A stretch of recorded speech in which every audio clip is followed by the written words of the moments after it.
All right, let's dive into a story that's an absolute classic in Japan, one that's taught to school children for generations. It's called Run, Melos, and it's just incredible. It's based on an ancient Greek legend, and it's got everything: an epic race against time, a deep look into what friendship really means, and a showdown with a tyrant's cynical heart.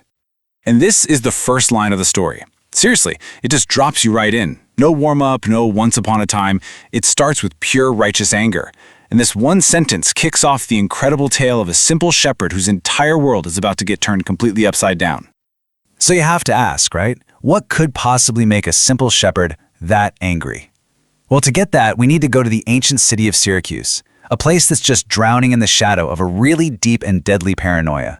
See, Melos has just come into town to pick up some things for his younger sister's wedding, but the city, it's quiet. Way too quiet. He finds out that the ruler King Dionysius has become consumed by suspicion.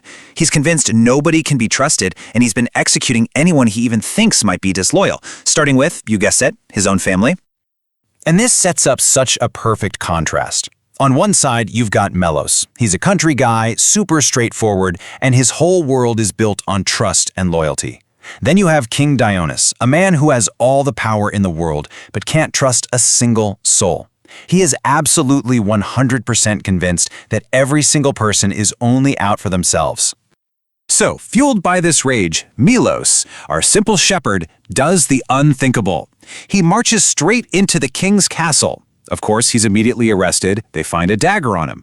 But when he's dragged in front of Dionysius, he doesn't beg for his life. Nope.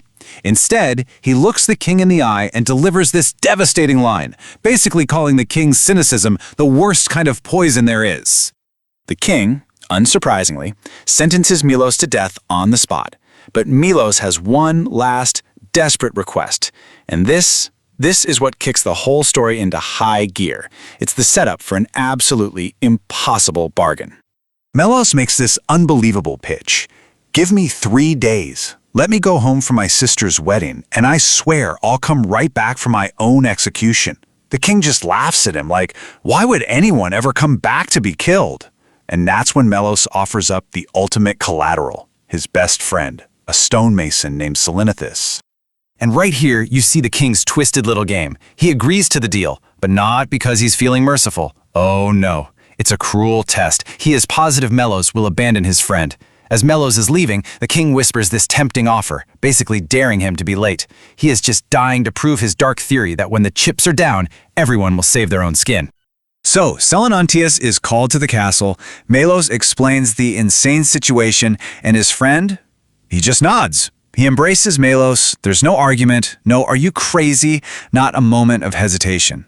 Their trust is so complete, so absolute, that nothing else needs to be said. Selinuntius is put in chains, and Melos begins his race against time. But the journey back to Syracuse is going to be anything but simple. This isn't just a race against the clock. Melos is about to go up against the full force of nature, and, maybe even worse, his own collapsing spirit. Okay, so first, he makes it home and successfully marries off his sister. But the celebration, full of joy and happiness, eats up nearly a day and a half of precious time. When he finally gets back on the road, a massive storm hits. A river floods, completely washing away the only bridge. Does he stop? No. He throws himself into the violent current and somehow, miraculously, makes it to the other side. But then, bam! He's ambushed by bandits. He manages to fight them off, but it drains the last of his energy. Finally, under a scorching sun, his body just gives out. And this is his lowest point. He's lying on the grass, he can't move, and his spirit just shatters. He starts thinking about the king's cynical words, and he thinks, maybe he was right. He sees himself as a traitor, as exactly the kind of person the king believed him to be. He's failed, and he just gives up. But as he's lying there, completely lost in despair, totally defeated, he hears something, just a faint, quiet sound. It's the sound of water, bubbling up from a spring nearby. He crawls over to the spring and drinks. And that cool water, it revives his body, sure, but it does something much more important. It revives his sense of honor. He remembers Selinuntius waiting for him, not with doubt, but with total faith. And he has this huge realization. His own life isn't what's at stake here. What really matters is proving that trust is real. The promise has to be kept, no matter what. And with that fire lit inside him again, he gets up. And he begins to run. This final leg of the journey, folks, is the stuff of legend. It's a desperate, heart-pounding sprint toward the setting sun. He's stripped almost naked, he's bleeding, and he's running on nothing but pure will. At this point, Melos isn't just a man anymore. He's become the living, breathing embodiment of a promise, a force of loyalty literally racing against the dying light. He's getting close to the city, he can almost see it, when a familiar face, an apprentice of his friend, runs up alongside him, begging him to stop. He's yelling that it's too late, that the execution is already happening, that he's already failed. It is the final, crushing test of his will. But Melos just screams back, his eyes locked on that one, razor-thin sliver of sun still visible on the horizon. He doesn't listen to the doubt. He just runs. And with one final, superhuman burst of energy, he throws himself into the execution square. He made it. He runs to his friend and frees him, but his first words aren't of celebration, they're a confession. He tells Selinuntius to hit him, because for one dark moment on that road, his spirit broke and he was ready to become the traitor the king always thought he was. But then, Selinuntius has his own confession. After striking Melos, he asks to be hit in return. He admits that as the sun was setting for the very first time, he actually doubted his friend would make it. So they strike each other, not out of anger, but out of a deep mutual forgiveness. And then they embrace their imperfect trust, now stronger than ever. The crowd just erupts in cheers. But there's one person standing in the back, completely silent, just watching this all go down, totally and utterly stunned. It's King Dionysius.